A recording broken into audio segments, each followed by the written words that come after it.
I'm so passionate about this particular podcast and engaging with other noble warriors is that what's your practice? How do you Mm. continue to expand your awareness? How do you continue to be equanimous, even though on the outside there's a lot of chaos and so on? So thank you for just underlining exactly what we're trying to accomplish here. I think, yeah, and it's a total honor for me to be here and know that like we're all vessels. So how do we want to channel and how do we want to tap into that? So what do we want to intentionally fill our vessels with, and then what do we want to share? So if you look at, so I spent some time in Israel and like a Peace Corps type program a number of years ago, and I remember learning with someone that was significantly wiser than myself in a cooperative learning environment, and he was telling me that there are two types of people in Israel. There's that's similar to two types of bodies of water in Israel. One is called the Sea of Galilee, and it's this is where Jesus walked on water. And then there's the Dead Sea. So the Dead Sea is a body of salt. You can float in it. It's healing. It's very interesting, but there's no birds around. There's no fish around. And the Dead Sea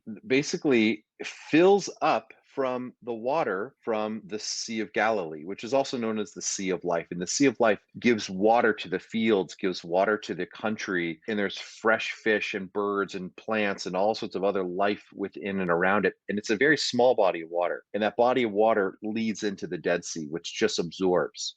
The idea is you give and you give, and by the act of giving, your vessel, you end up becoming full of fresh life and fresh content and fresh energy rather than trying to hang on. If you hang on, then the water becomes salt, becomes stale, becomes stagnant, becomes dead. And so if I ask you to take a huge deep breath, because scientifically it's shown that by taking a large deep breath, you will live longer, but eventually you're going to have to breathe out. And the same thing happens in terms of abundance, whether it's spiritual abundance, financial abundance, love abundance, whatever that might be. You have to be able to let go of the vine. You have to be able to really give significantly more than what you ever expect to receive. In the universe, I remember when my mom passed away, and I met with an Ayurvedic physician from India, and I told him about my journey with my mom. And he told me, he said, because you gave so much of your life to your mom, I literally did everything from that you could imagine. Like she couldn't function, so I was doing everything for her.